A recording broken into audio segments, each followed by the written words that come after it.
evening, everybody, and welcome to another edition of Common Sense News and Entertainment in conjunction with Yankee T News on this beautiful Wednesday, May the 27th, 2026.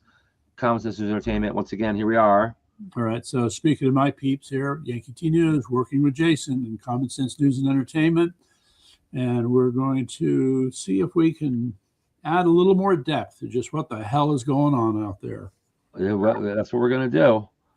We're going to break it down after we bring it up. Bring it up. Those stupid flock cameras. What are flock cameras? Flock cameras? Yeah, Ricky just checked in. Let's get into it. Those stupid flock cameras. I don't know what flock cameras are, unless you're talking about traffic cameras or surveillance cameras. We got too many things going on. Traffic camera. People should know that the Department of Transportation cameras do not record in Connecticut. They do not record. Not record. They only monitor. So you have a car accident on the highway, say. Yes. And there's a DOT camera sitting on a thing. It's not going to record your accident. Is that a cost-saving move? I think it's just a matter of practicality. The DOT doesn't have any reason to record anything. They're just there to, traffic conditions. They're there to monitor things. So there's no reason to record. Yeah, well. It's not a security camera, per se. Let's see. How about all the cams? Yes, welcome to your 15-minute cities. This is what they call the golden times. Yeah, golden times my ass. That's right. So the 15-minute cities, this has been getting kicked around. I think California's really been trying to push it in a couple of cities. But I don't know. I think we just need a few more people to bitch about this, and I think it can be stopped. That's just my opinion. What is this now? What is this 15-minute cities? Tell me what's going on with that. You never heard of the 15-minute city? No, I have not. Ooh. All right. Well, allow me, DJ Ricky, to give him a quick primer here. All right. I'm going to start at the beginning. I probably know what it is. I probably just don't know the term, but go ahead. Agenda 2020 or 2030. Agenda 2030. Does that mean anything to you? A little bit, but go ahead. All right. So the United Nations. I'm here to take a quiz. Tell me what's going on. All right. So I'm getting there. Okay. Okay. 15-minute cities are a part of this. So basically, all right, I would say the most negative way to put this is that the concept of 15-minute city, which they attempted to implement in Oxford, England, is a way of restricting where you can live, how you can travel, all right? The argument was, well, gee whiz, if the government can provide everything you need within 15 minutes of where you live, why should you have to travel more than 15 minutes away from where you live? In other words, restrict your ability to travel outside of where you live, beyond the 15-minute limit or range. So Oxford, England was subdivided in this manner, and let's just say it didn't go very well. But this has been the kind of idea. You see, the objective. How do you restrict it? What do you put electro fences around, zap you or something? I mean, what do you? Surveillance. It's going to be surveillance cameras, and so tracking you. And if you have gone outside of your boundary, you're going to get fined. You're going to get arrested. Oh, right. So that's. Wow. That's the concept. And this if you want to go on vacation, you have to have special permission. You have to make an application, or you just don't get vacations anymore. Oh, and your money will only work in the 15-minute city, not outside of it. Wow, what if you want to go on vacation? Those are banned, or do you have to fill out an application for it? You might have to fill out an application for it, but the point is to limit your ability to move, limit what you can do where you live, and there's still some. All right, what I'm trying to get through here is you have these people who have believed in the idea of agenda. I want to say 21, but that's not right.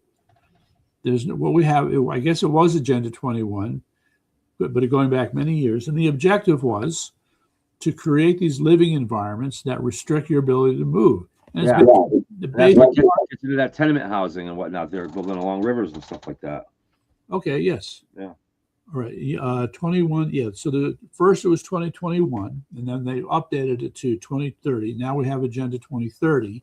So they're trying to implement this around the United States. Is that what they're trying to do? Oh yeah, no. All right. So let me give you a. That's not going to work. So all right, not so fast. The sneaky approach here is to not necessarily hit you over the head, unlike what they did in England. Not unlike what we do is introduce it a little bit at a time. We the slow walk, the slow walk, or the slow boil. Take your pick. Okay, and what we see in America is more the slow walk. Now, one of the characterizations was something called ICLEI, I-C-L, I want to say E-I, ICLEI, and ICLEI was something where you had this organization going around from town to town. For example, in Connecticut, selling a version of Agenda 21 that involved local planning, which has now been translated into shit that we have now with these bills that were just passed. So besides just losing local control, the idea was that in the broad scheme, Agenda 21 and 2030 or ICLEI tries to create what are no-go zones, environmentally sensitive protected areas. Now we have community land trusts, but this is worse than just community land trusts. And the idea is to designate all these big areas where humans cannot live. You can't travel, you can't fish, you can't hunt, you can't live, you can't anything. You stay out. All right. And by the way, some of these areas are neighborhoods where they're going to easement and take people's houses too. Yes, that would be a part of it. So what's going on now with the attack on local control is just a step in that direction. It's an upward step, but it's a step in that direction. Right. All the more reason that it has to be fought. People, do not lose hope. It is possible to repeal these things. It is possible to sue them, especially when there's no grounds for what they're doing, especially when it's, wait for it, unconstitutional. And yes, in the Constitution state, they pass unconstitutional laws. It happens. Mm-hmm. It's happening in mass. In mass, but let's just focus on Connecticut for the moment. So what happens? All this BS around whether or not Connecticut is a sanctuary state, and Lamont, because he's trying to please his base, steps up and says, yeah, I'll sign the bill that makes it illegal for ICE to be in the state. I'll sign the bill that says, Connecticut police cannot help in any way ICE when they're going after illegal immigrants. They have a bill that says ICE can't even be in the state. Did they really pass something like that? In effect. That doesn't apply. That law. I'm sure ICE ignores that, I hope. All right. Well, it's being ignored, and it's a case of ICE officers standing their ground and saying, okay, arrest me. Yeah. Do it. Come on. Do it. Yeah. All right. So what happens next. So nonetheless, right after the bill was signed, the Department of Justice filed a complaint with the Supreme Court against the state of Connecticut that this law was absolutely unconstitutional. So, this is where the Department of Justice is kind of taking it personally. But guys, don't you think there should be similar lawsuits as it involves this healthcare crap that they passed? Mm-hmm. Homeschooling crap, all of it. Yeah, anyway, this is what we are confronted with. And once again, ladies and gentlemen, here we are on yet another evening talking about fighting it. Yes. So, it's going to take a while. And per the earlier discussion today, there is much work still to be done. What's Selena doing right now? Right now? Yeah. Writing? Probably hanging out with her husband. Oh, hanging out with her husband. Okay. Does she have any children? I don't think so. Oh, okay. I'm not 100% sure, but I don't think so. All right. If she does, they're adult children. Okay. I'm always nosy about those things. All right. Well, thank you, Dr. DJ Ricky. Good opener, Court. All right. So, so it's like, of course, we're going to have to come back to this, but I'd like to come back to it in a way that I would say is more structured and organized, and so we can attack this in some fashion. All right. Yeah, we will move on. Let us move on to Mullah's Monkeying Around. My favorite topic. Okay. So one of the areas in which they're monkeying around, which looks like heading for trouble, is the deal they're trying to cut with Oman. Are you familiar with this? Tell us about it. Okay. So there's still Trump threatened to bomb Oman today. Yes, he did, because Oman was sort of playing toesies with the mullahs, saying, well, yeah, maybe Iran and Oman, yeah, maybe we can work together on some things here. And so the carrot that the mullahs was hanging in front of Oman was, hey, we can split the money. We can split the money on the tolls we charge the tankers. Just join in on this. And so, of course, the folks in Oman started drooling at the possibilities. But when President Trump got wind of it, that's right, he said FAFO to Oman. All right.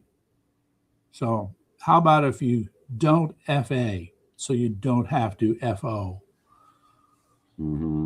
Basically what it came down to. So, but this represents, you got to give the mullahs credit. This is the kind of creativity that, I'm sorry, keeps knocking America back on its heels.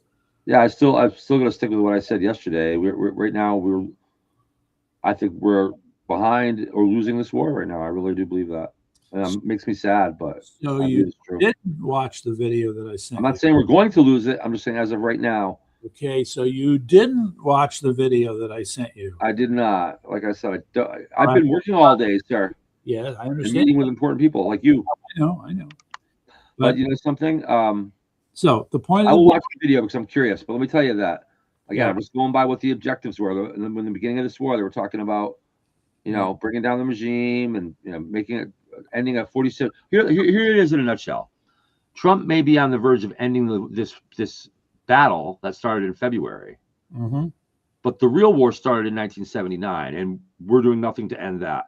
Nothing to end that. Well, which war are we talking about then? The real war. This is a war that started in 1979. That would be Carter, Reagan, Bush 1, Clinton. Bush 1, Clinton, Bush 2, Obama, and the president's kicking the can down the road.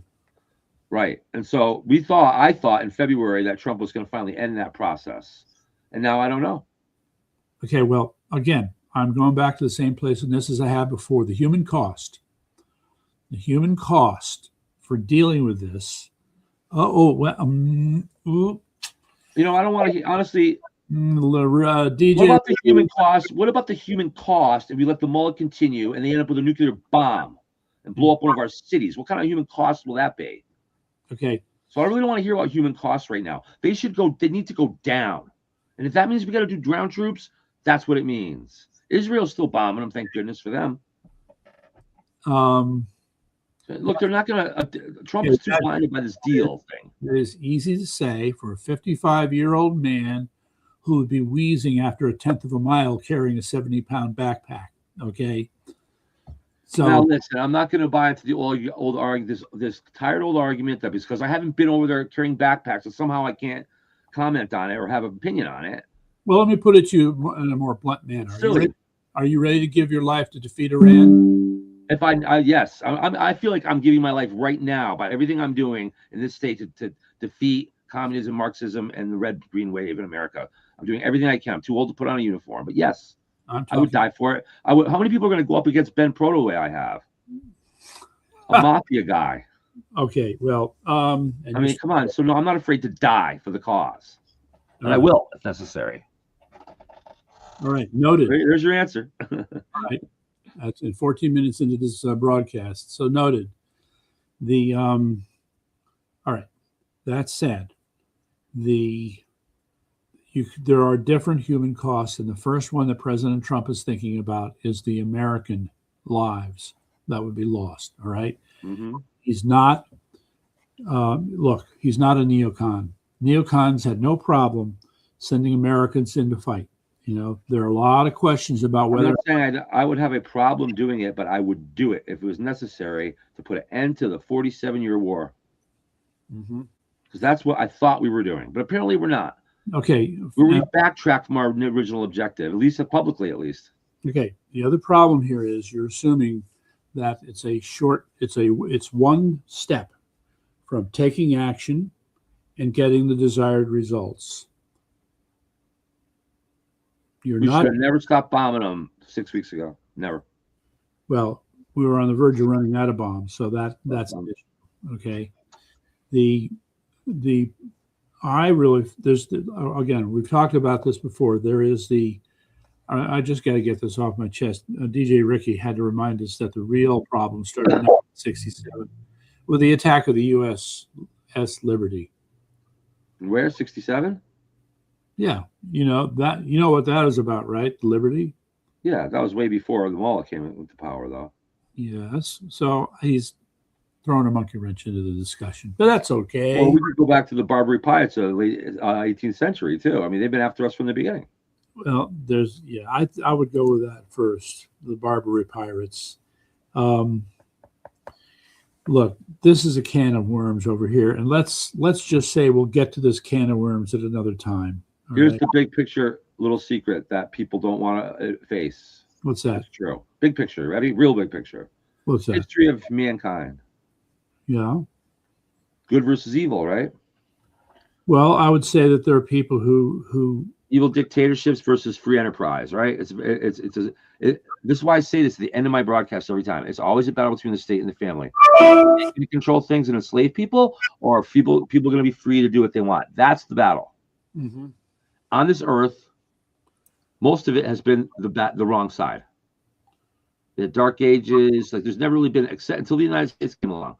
Now we have a free world and a bad world. Here's the big picture. Because of the internet, because of communication advancements and transportation advancements, we're going into outer space a lot more now. The Earth is a very small place. And guess what? In the long run, there is no room for both. There's no room for dictators and thugs and free world to exist together. It's either going to be a free world or we're going to have another Dark Ages. That's it.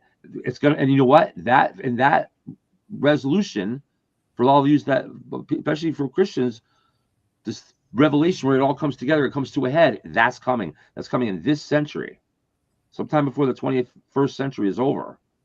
That situation is going to get resolved, and it's going to be one way or the other. All right. Well, what I want to go back to is the fact that if we look at how American presidents comported themselves in the 20th century, there's certainly enough examples of where we were friends with outright dictatorships. In other words, the dictatorship, it was the lesser of two evils in terms of dealing with communism. Either you're going to deal with a communist government or you're going to deal with an autocratic government in order to deal with the communists. We're going to blow ourselves up. We got Paulie DePietro on tonight. Hey, Paulie, welcome. See you watching tonight. He says, Trump will put boots on the ground. We will capture Carg Island and control the world economy. It's all about the oil. We take over that island, we control everything. No, wait. It's not about the oil anymore, I don't think. All about the oil anymore. It has a lot to do with the oil, but it's not all about the oil. All right, let me grab There's a principle here. We're trying to get rid of a government that wants to destroy the Western world. No, wait, hold on. So, DJ Ricky, when you're talking about the Watchtower people, are you talking about Jehovah's Witnesses along the Watchtower? And I was going to be my co-host on the PJ Hour coming up. Yeah, I know. This year. He just explained the brainwashing to that. Brainwashing is going on, that's for sure. Yes. Talking about, all right, so they are talking about Jehovah's Witnesses. I don't know. You know, it's a funny thing how if we just focus on Christianity, for every major religion has all its little factions to it. Every religion. Okay? You'd be surprised at how many theological splinter groups there are within Islam. And all of them are moderate.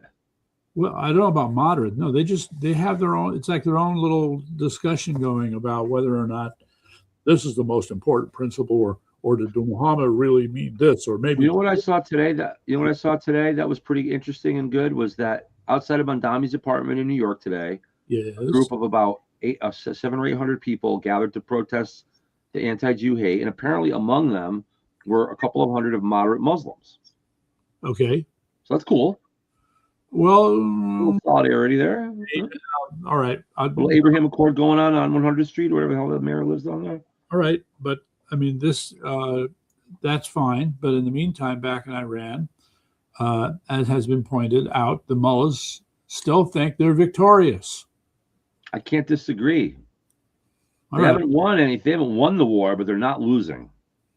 Yeah, so it's in a standstill at the moment. Why? I'll never know. In a funny way, not unlike Ukraine. Okay? Nobody's gaining ground, nobody's losing ground. Except we're the good guys. Russia's not. Well, I guess I'm not going to argue with that. But, for me, Russia gets very complicated. And we're going to save that for later. Okay, so the one of the things in that tape that you might not have listened to was the series of attacks that we've staged. All right. So Trump doesn't care about the oil. Believe me, he doesn't. He's not going to seize Cargo Island. It's not going to happen. All right, but opening up, it's the only way to win.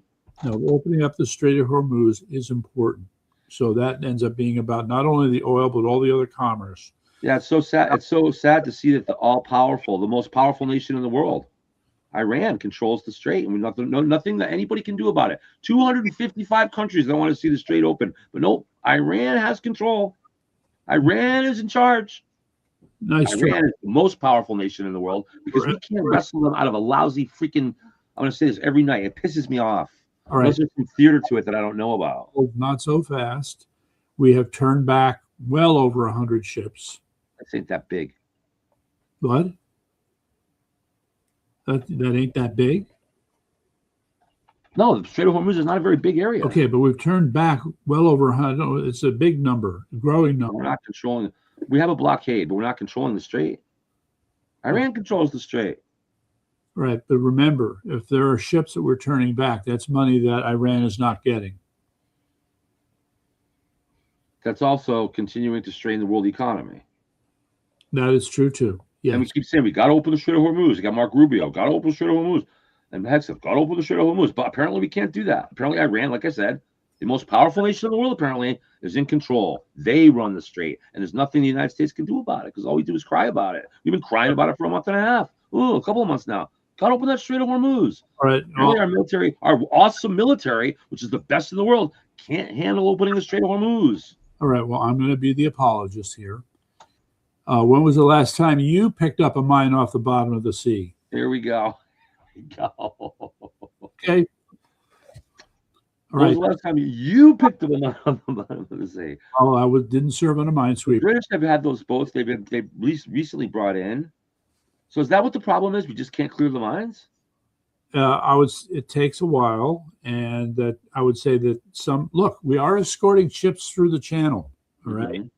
Yeah, but one or two at a time. Not we had 30 going when we were in full bloom there. Right. What we want is the free flow of traffic. And yes, Iran is still interfering with the free flow of traffic. Despite having no Navy, no Air Force. All right. Well, first of all, what is those little fisher boats they got that are doing it? All right. First of all, they have drones, they have missiles, they have boats, those mosquito boats. All right. Yeah, I know. And with these things that apparently, once again, the most powerful nation in the world, the great United States, can't seem to handle it, can't seem to shake them loose. Boy, they're good. We suck. We're the most powerful, awesome military in the world. Yet we can't seem to fucking get this one little area, again, the size of Connecticut, not that big.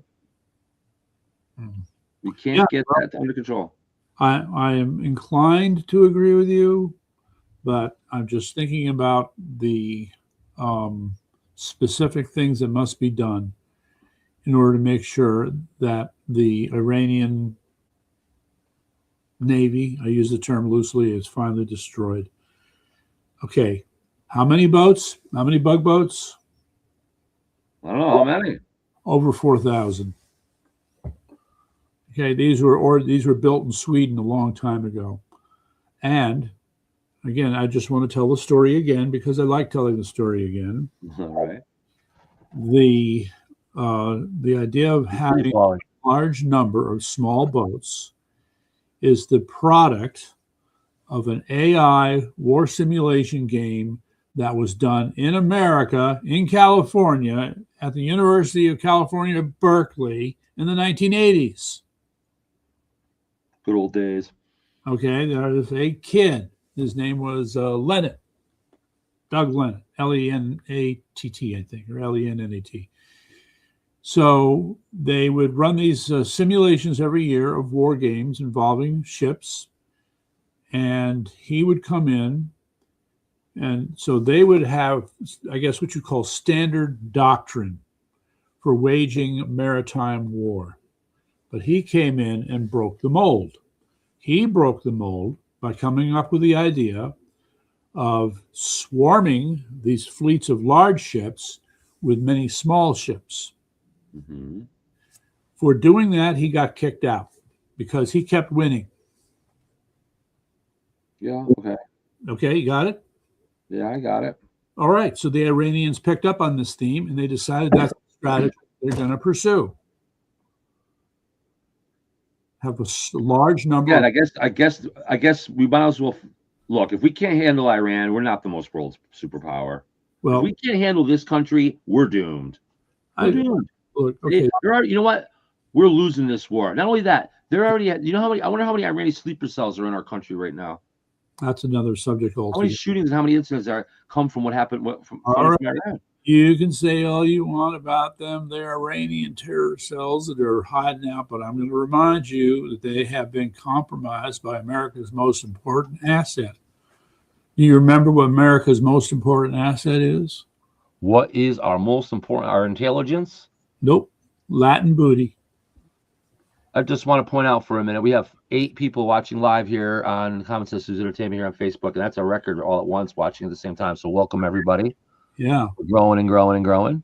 All right. Well, we've gone from just on YouTube from 84 subscribers to now over 500 in just a week and a half. So that is dramatic. And you know why? It's because we're good. We're going to get to the truth. We can tell you what's going on. Okay. That's good. So speaking of the truth, I want to remind you once again that the most important asset that America has to stop the Iranian terror cells is Latin booty. Latin booty. Yes. Right. Can you explain this a little further, or would you rather not? All this crap that's happening in Strait of Hormuz and other things, and then we turn to America, what? Maybe 1, 2, maybe 3 attacks. That's it. Yeah, and? So where are the rest? They're with the Latin booty. That's right. Well, Polyurethane says they're going to take the Strait of Hormuz. We're going to seize the oil and take over the world's economy. I don't think that's what Trump wants to do. Right. You know, this is the other problem. You talk about what Trump wants to do. The fundamental problem here is that in war, okay, there is no guarantee that your plan is going to work. And in fact, there's every chance that the opposite will happen to your plan. Like every time you call the police here in Connecticut. Okay, but if you put this on the scale now of military actions, there's all this planning, all these resources, you know, all these scenarios and communications. They're trying to integrate all this stuff. What do they call it? Combined arms planning. Mm-hmm.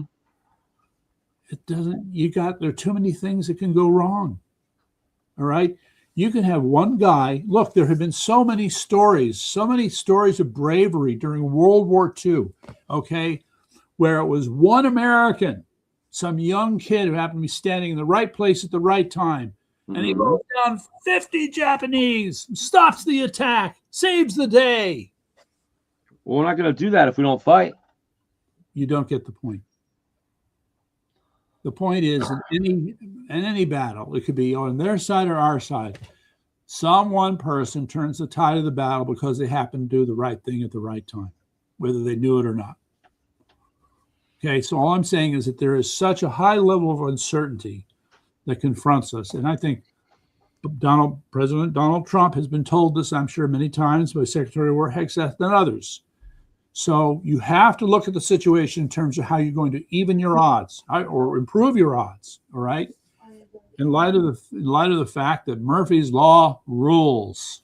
You know Murphy's Law, right? I know Murphy's Law every day when I'm on the road. All right. So there you go.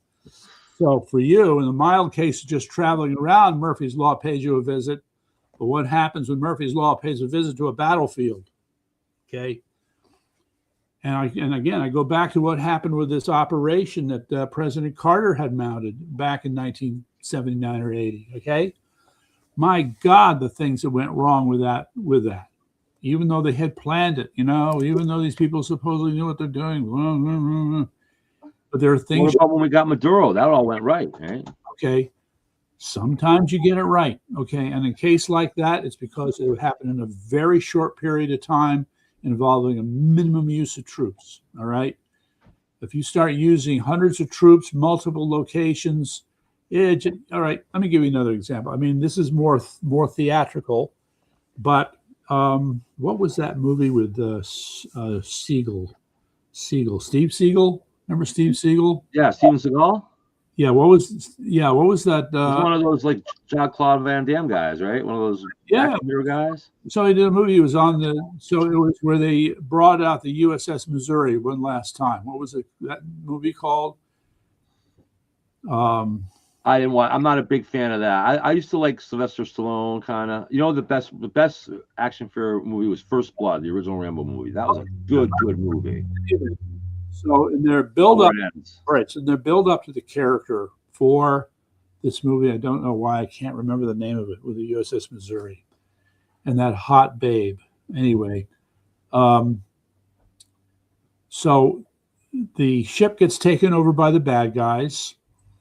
Steven Seagal manages to get away from the bad guys. He's hiding on the ship. Okay, I kind of remember this movie a little bit. And then he establishes communication with the Pentagon. They're all meeting around the table. Is that the Hunt for Red October? No. No, okay. And then there's a part where, the admirals and generals are sitting and saying, who is this guy? Who is this guy? Who just called in. He apparently knows how to use our satellite communications, but who is he? We don't know who he is. And so they get the record on him. And so the story they set up about him is that he was part of a SEAL team in Panama, and they were carrying out an operation that went sideways, completely sideways. A lot of people got killed. The character of Steven Seagal, never forgave his superiors for what they did that caused his buddies to die. Okay. You can bet that kind of stuff really happens. Sure. Okay. So the best laid plan, especially in special forces and heavy military combat. People. All right. And then this is this is just a freaking reality, man. And so, but you can't second guess yourself. So you do the best you can. All right. But you're trying to say, look, the other part you have to keep in mind here is this is a fundamental principle of military conflict. The defender always has the advantage. You need at least 5 to 10 attackers to one defender to be able to overwhelm him. Mm-hmm. All right. To overwhelm, yes. Yes. Well, I'd say 5 is good. Well, let's see now. What's 5 times 1 million? 5 million. Do we have 5 million fighters, soldiers, warriors, whatever? No, we do not. Okay. That's to overwhelm. That's to overwhelm your enemy. You can get victory otherwise. If you don't overwhelm them, how are you going to win? You can take this. Are you suggesting that Iran, we're just not strong enough to beat Iran? I'm sorry. We're just not good enough to beat Iran. Is that what you're trying to tell me? We're just not strong enough for Iran. Okay. Just can't handle it. You have to have a realistic assessment of the enemy. You have to read the battlefield. No, you know what it is? We're pussies. No. We're afraid. We don't want to hurt any civilians. We don't want to do anything. We want to make this clean and easy. We're wussies.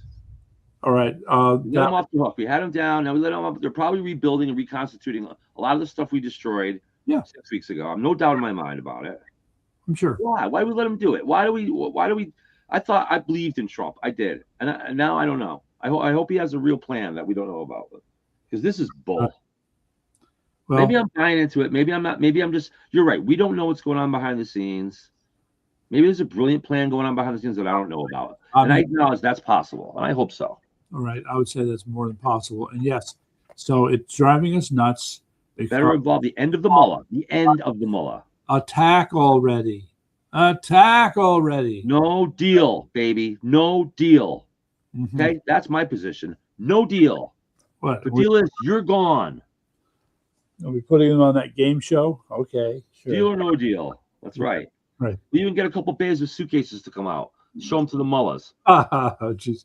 Some women in hijab. A couple of parkas with the parkas over their head. No deal. Except the name of the show will not be Deal or No Deal. We're going to change the name of the show. It's not going to be Deal or No Deal. It's just going to be No Deal. That's the name of the show on NBC. Well, no deal. So how do you get a win? Boom. No deal. ... Boom. All right. No deal. Boom. I like that. Not sure how you develop it, but you got to end the whole war, court. Not the. Listen, as far as I'm concerned, there's one thing I agree with the mullahs on. Yeah. This war started in 1979 and it's still going. Yeah. What's going on since February? It's just a major battle in the later stages of this war. Mm-hmm. Okay, that said, again, I have to remind you that the Iranians haven't exactly wasted time, right? No. They have been building deeper and deeper caves, making more and more missiles, developing more technology. And look, I just want on their side because Trump isn't going to be president forever. Yeah. They know that. Stall. Okay, so let me throw you a hypothetical. Make a fake deal. Stall, make a fake deal. Okay, you now are General Kane. Okay? Oh, okay. Right? You right there, buddy. All right. So you've been getting fed all this information. Our troops, our munitions, our logistics, how everything's set up, our communication systems. You're fed all the information about Mossad, CIA on the ground, and the resistant groups developing, kind of, sort of. Mm-hmm. All right. The good and the bad, the ugly, yeah. All right. And then you find it, and then you get reports about the guys who are tasked with just trying to find where these motherfucking mullahs live so they can shoot them. Let's see, what's this? Oh, Jason, go back to 1948. Here we go again. I'd say he keeps going for Israel. I'd say Sulu, full speed ahead, full torpedoes, Sulu.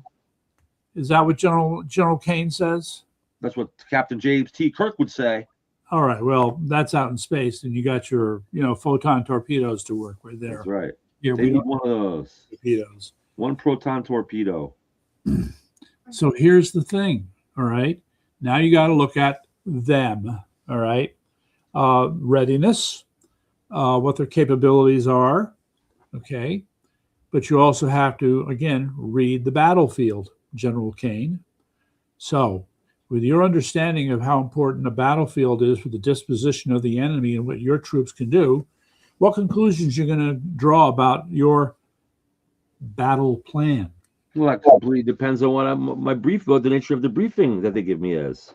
All right. So the question without knowing. Your briefing then. The briefing, sir, is that we've discovered at least 500 more caves we didn't know about, in which there are probably missiles, if not drones. Okay, got any more of those bunker busting bobs back there, Bob? Bring them on. Yeah, we're a little low on them. We used up a lot of them the first time. How many we got left? We got 6. Let's use 2. Let's use 2. Yes, but we said 500 caves, sir. 500. And by the way, and absolutely unrelated to this, the island of Crete. One of the big secrets about the island of Crete is because of the nature of the rock, it's very it's kind of nature of the rock, there are thousands of caves on the island of Crete. And archaeologists are still discovering more and more caves every day. The island isn't even that big. Oh, it's Crete. It's pretty big, okay? But it's big enough to have a lot of caves and a lot of history. Okay. Hey, guess what? Iran has a lot of history and a lot of caves. Probably a lot more than Crete. All right, which makes the job of finding them even more difficult. All right. So it's the recognition that there's a surprise element that the IRGC can bring to the battle that we better be ready to handle. All right. Well, if we're the world superpower that everybody says we are, we should be able to handle it. You should see all the stuff under the mud flood. Oh, which mud flood? They have a drought in Iran. What mud? So anyway, all right. So General Kane, you know that there's a lot of pressure to act on this. We are certainly bringing a lot of resources to this. President Trump is all behind you. He really wants to do something, but he's putting the decision in your hands. And he wants to make sure that there's a minimal loss of American life with the plans that you develop. Okay. So we got, all right. So now then we're going to bring in another officer now, and he's going to give you yet another set of briefings for you to consider. So the first one is the concept of an all-out assault. We're talking boots on the ground, a level of strikes that will exceed that would support the boots on the ground. Yes. Okay. All right. Now, that in that scenario, General, we have to consider to what degree the civilians on the ground will either welcome us or fight us. Now, we know that approximately 10% of the population still strongly supports the mullahs. It's great that 80 and 90% would not, but you still have 10% to do, and that works out to around 3 million people. And then given that map you showed us a while ago, showing the different areas of the different tribes of different sects of Islam that are in Iran, maybe we could be smart about that and find some areas that the odds of having friendly greeters would be higher than the 90% versus. You know, General Kane, I'm glad you brought that up because I have my assistant here. I need a hat. I haven't got a hat. Oh well, I have my assistant here. Oh, you can't reach that. You're too far away. Sorry. So I have my assistant here, who is our specialist on the history of Iran and especially the ethnic composition of Iran. Would you please come over here, General McClelland? Yes, sir. Thank you. Well, General Kane, welcome the opportunity here to outline for you just what kind of support we could expect from the Iranian people if we were to engage in a full force invasion. Now, as you may know, we have to the northwest the Kurds. And then if you move a little east, you have another significant group called the Azeris.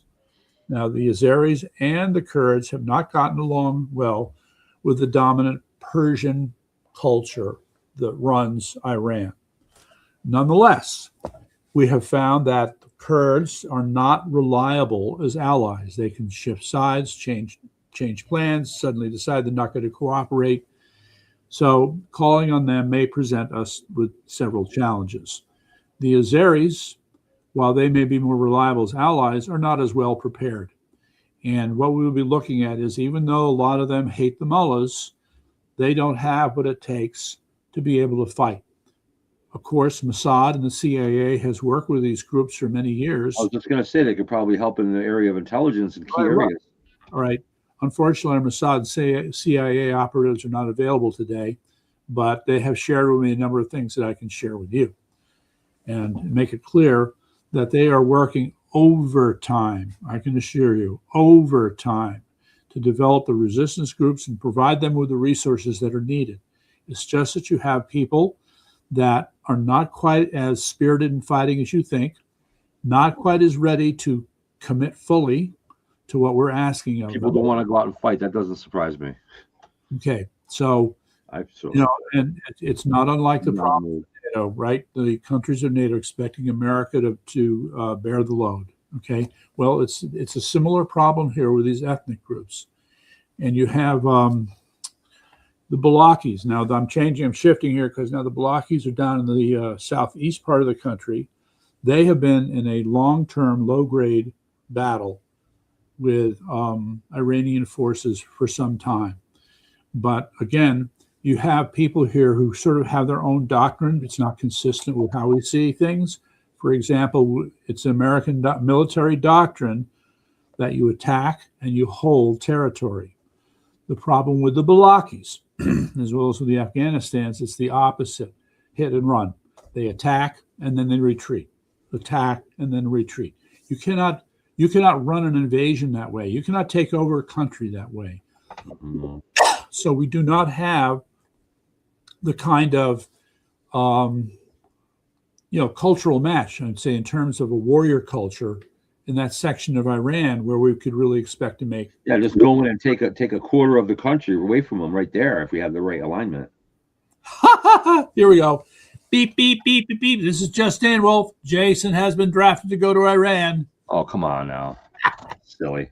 That's good. Come on. That's funny. That's silly. He's a little old. I'm a little old. Yes, he would have trouble keeping up with the young. I'm trying to keep Connecticut from becoming Iran and Connecticut. All right. And stop Connecticut from developing. Well, there's a concept to play with. Iran and Connecticut. IR cut. Well, that triggers me on a whole bunch of other things. Well, it's more like the nickname is more appropriate is Corruptica, or the Union of Soviet Connecticut Towns. By the way, you take over a country by their government. There's. Yeah, why not just go take Tehran? Tehran. Yeah, just go take it. Use everything that we have just to take Tehran, take the capital. That's it. That's what he's saying. Take the capital, take their government buildings, force them into the hills. We could do that. We have the power to take one city. Do we not? Or maybe not. Maybe not. We can't take forget about it. We can't even handle the Strait of Hormuz. So how the hell are we going to handle Tehran? Our number one military in the world apparently can't take territory at all. Right. General Kane, maybe you're off your medications right now. That's okay. We'll get you back on track here. I just need to remind General Kane and his support officers about a little place called Fallujah. Mm-hmm. You remember Fallujah? Yeah, I remember Fallujah. You remember how bad it was? Yes. It was ugly. And why was it ugly? Because it was urban warfare at its very worst. All right, you want to take over Tehran, right? Well, Fallujah is a small city. Tehran's a big city. Yeah, Tehran's a huge city. I believe it's like, if I'm not mistaken, it's in the top 10 biggest cities in the world. Yeah, it's a long-term plan before you were born. Well, I'm not sure what to do with that. But what I do know, General Kane, is that, the planning staff is working overtime on running war simulations left and right in an effort to find some crack in this edifice that if we attack there, we can break this whole thing apart. The concept of divide and conquer still applies, but it's hard to apply. I mean, even though you have all this ethnic diversity in Iran, can't say that we've really found the secret formula for divide and conquer in Iran yet. Hopefully we're working on it. Yes, sir. You can be sure they are. These are the finest. These are people who have decades on studying these problems. Well, hopefully the public position is the public position, and with the behind the scenes war objectives remain the same. That's all I can say. I hope that's true. Okay, so given this, we got to end the 47-year war, not the 6-month one. Okay, all right, so you're presented now with the all-out scenario. Let's go to the other extreme here, and we'll just call this the nibbling scenario. And in fact, that's what we're doing right now. All right. When you look, everything okay over there, General Kane? Yeah, we got a lot of background noise I hear. Okay. All right. They shouldn't be disturbing the general, not in the middle of the briefing. Okay. Okay. So, yeah, the nibbling scenario. For example, just to remind you, we had a series of attacks along the coast by the Strait of Hormuz, and as you know, in effect, the Iranian government, and in particular the IRGC Navy, what's left of it, has decided to take the base of Bandar Abbas and make that their last stand. We'll see. Hopefully it's the last stand. Good. Okay. Put out their cards. All right. Well, that's down. Okay, but they have thought very carefully about what it's like to be confronted by a superior enemy that's surveilling them constantly, that has the ability to bomb them at any time, that has the ability to run special operations at any time. Okay, so they have to come up with counter plans if they're going to survive in any fashion whatsoever. You can appreciate this, General. That's probably, yeah, of course. That's probably what they're doing. They're hunkering down. They're spreading themselves up. All right. So we're in the country probably. So where does that put us with our plans? You know, for every plan that we remember, they have home field advantage. Yeah, we probably already missed our opportunity to polish them off about 4 weeks ago. Or let me put it this way: we probably already missed our opportunity to most easily polish them off about 4 weeks ago. All right. So yes. So we're stuck with what would look like a long-term plan. All right. The problem is with the first plan, all out. That's a rapid consumption of resources, and we can't have that if we're going to have to deal with them over a long period of time. But I would say the other part here that we've talked about somewhat is what needs to be done to make our human intelligence on the ground stronger. We have one small success story, as you may recall, where we were able to kill 5 IRGC commanders who were stationed in Iraq. Mm-hmm. You heard about that? I remember that. Yeah, about a month ago. Yeah. Actually, it was a few days ago. Was it that recently? I thought it was a while before that. Yeah, some people are not giving you news on a timely basis here. In a couple of weeks. It hasn't been a couple of weeks since they did that. Yeah. Okay. Okay. All right. So General Kane, this is the kind of program that is being executed on a daily basis, and again, it involves close coordination between with the military, what we can do, and what's going on the ground with respect to Mossad and the CIA. Mm-hmm. Now, one of the issues that you do have to confront as well with Mossad, as much as they say they want to help us, they still have objectives that are slightly different from our own. Mm-hmm. Where we might say there's a right time to kill an IRGC commander, there is no right time. You find the bastard, you kill him. That's it. Move on to the next one. Right. That said, okay, they still have an advantage over us in terms of Iranian natives who work closely with them. The CIA has been there a long time, but I don't think that I have no indication that the CIA has developed a broader set of sources that enable the CIA to carry out the operations that need to be carried out. So, and I say that even in the use of the CIA paramilitary group, right? You can argue they're probably every bit as good as Delta Force or the SEALs. But if you don't know where to go, if you don't have a clear sense of your targets, if you don't have proper intelligence for your target, you're taking big chances. Yeah, but do we really have any idea we don't really have any idea what kind of level of intelligence they have, do we? I mean, what the Iranians have? No, the CIA, how far the CIA has gone. They might have a lot they just haven't used yet. You know, that's true. They don't like to talk to us very much. They are not as cooperative. They're not going to come on the show and tell us about it. Well, that would be nice. Well, Sam Faddis is a possibility. I mean, Sam Faddis spent 40 years in Iran. Oh, okay. CIA, what do you call them? Maybe we can get him out here to talk with us. CIA station chief. That would be a stretch. We need a bigger audience. So all those folks there listening to us, I'm looking at the 3. You're looking. What have you got? An 8 right now? I got an 8. It's going up and up. We've been going up fast, and we're going to get Ryan Fazio on our show with Selena pretty soon. I think I'm working that out on Connecticut Common Sense on Tuesdays, Thursdays. I'm talking with Pam. Oh, to get Ryan on the show. How's that going? It's just in the early stages right now. She hasn't answered me. that would be the initial stages. That's good. But I got her cell phone though, so. Right. Well, I have to say I've never met Pam Salomon, but I'm pretty sure I saw her at the convention. I think so too. And if it's who I think it was, she looks like a tiger. She's what? She looks like a tiger. I would say she has attitude. She has a certain walk. It's her version of a power walk. She does. Like, please, you know. Yeah. Okay. So wearing those little things that chicks wear on their shoulders when they wear their business suits. Babe, you may be hot. Yeah, you may be a pretty smart woman, but I hate to break the news. You ain't all that. Okay. And then my head turns because I see a sexier woman walking by. There, that'll piss her off. So yes. So anyway, so we shifted gears a little bit. So I see. Anything else you want to wrap it up with, or I want to see if I made my point clear to you. All right. Okay. As General Kane, all right, there is this Also, General Kane, how much time have you spent learning the history of how D-Day was planned for? Are you asking me, Jason, or General Kane? I'm asking you, General Kane. Back at the academy, we started all about it. Okay, well, you have to keep in mind then what went into the planning for D-Day. Not that we're working with a similar number of troops. We certainly are not.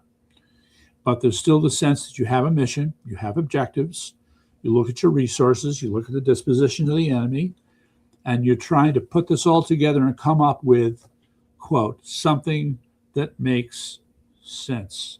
And just to make the point, all right, I mean, President Trump being very worried about the loss of American lives, but the fact of the matter is, for military planners, they have to make those calculations. They have to come up with ideas about, well, how many troops are we going to lose? Well, short-term pain, long-term gain. Once again, how many troops have we lost over the last 47 years?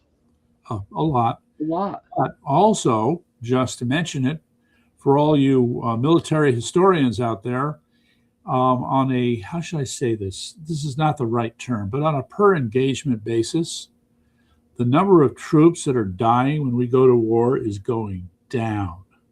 Well, that's because of technology. Yes. Yeah. Well, give me one example. One of the major causes of death on the battlefield for soldiers?